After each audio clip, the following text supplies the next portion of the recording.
Hey guys, how you doing? It's Carlos here from Moreno Boxing TV, and today I want to talk to you about 6 ways that can help you stay very relaxed and chill during a fight or a sparring match. These things can be very stressful. You know, competition is tough. Competition is tough in boxing. So I want to help you guys just understand that you have it within you to do a lot of things that will help you stay more composed and just more chill when approaching a sparring match or a competition. There's a lot of things that you can do to help take the stress off you, to just help you perform. So let's get ready to box sale. Enjoy.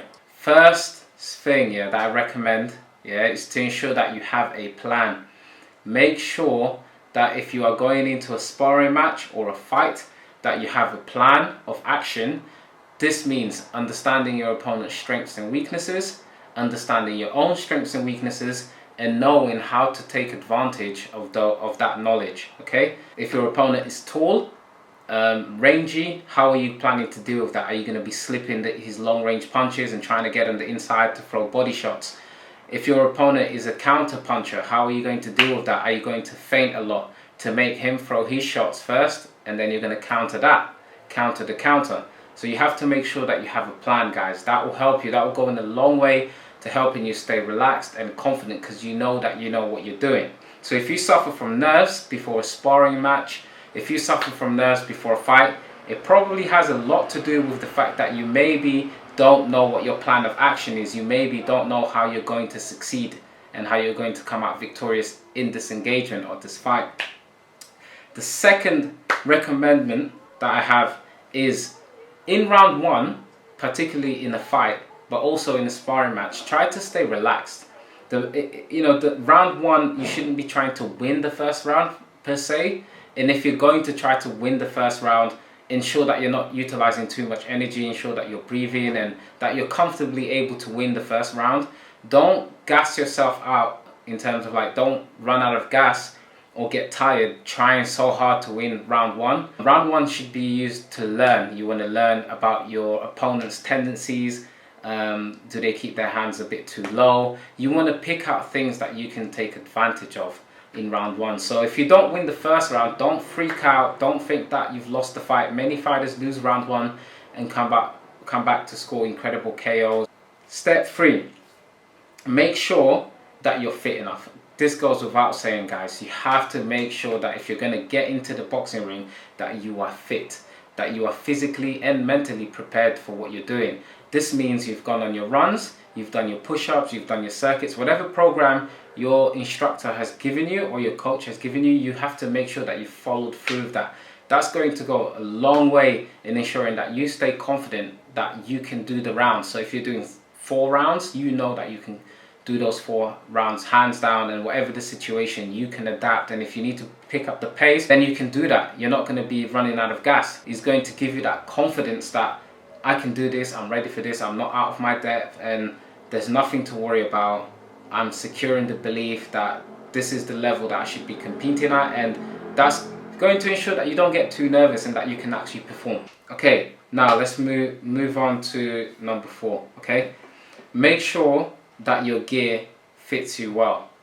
So your gear, like your boxing gloves, your headgear, your boots, all of that is important. And you'd be surprised what can happen. Like, I once turned up to a fight and forgot my boxing boots. I had to borrow my friend's boxing boots, who had 2 sizes up, but I had to fight in them.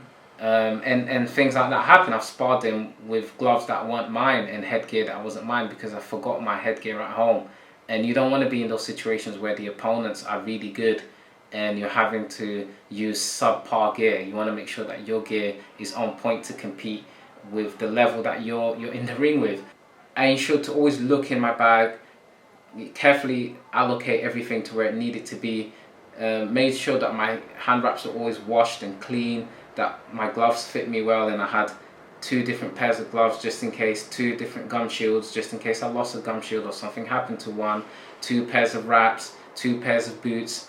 I always ensure that I had my kit on point, because you'd be surprised, a simple mistake like forgetting one of your pieces of kit, that's it. You're going into that ring with some weird gum shield that doesn't fit you, or a head guard that isn't yours, or a cup protector that doesn't fit you well and it keeps falling off, that's going to affect your performance. Number 5, you want to also have faith in your team. Again, this goes without saying, your team are going to help you reach your goals. You're only going to go as far as your team can go. So do you have the right coach? Do you have the right nutritionist? Are you working with the right conditioning trainer? Do you even need a conditioning trainer? All of these questions, because every fighter is different. What works for one fighter may not work for another. You can have an excellent coach, but it just doesn't work for you. You can do the same drills as another fighter and they can still beat you in a match. So my recommendation is make sure that whatever you're doing and whatever team you have around you works for you. And once you know that this is my team, these are the guys that are going to take me where I want to go, you have to commit 100% to them. So if they tell you to run, you need to run. If they tell you to do your weights, you need to do your weights.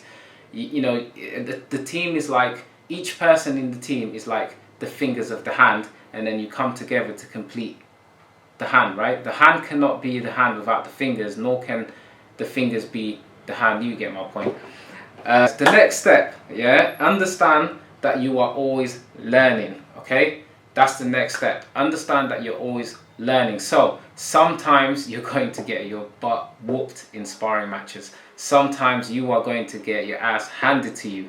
It's just, that's how it is. That's how life is. That's how boxing is. You're going to lose sometimes.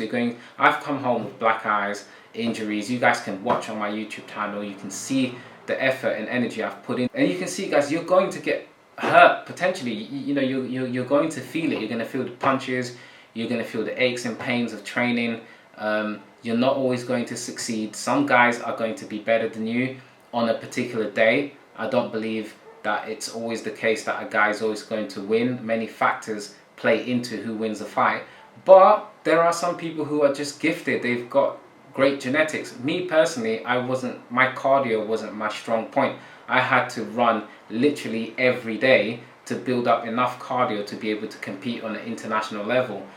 Some guys didn't need to do that. My coach used to tell me I was crazy for running so much, but I had to do the road work. My skill was always technique. I was always very sharp on technique, and my speed was always there because of my fast twitch muscles, but I had many other weaknesses. Mentally, I was not as tough as the other guys, so I had to do a lot of meditation. I had to learn to control my fears, control my mind. Understand, guys, this ain't gonna be easy. Yeah, so whatever you're trying to do, become national champion, international champion, whatever you're trying to achieve in boxing, it ain't gonna be easy. It's not gonna be given to you on a plate.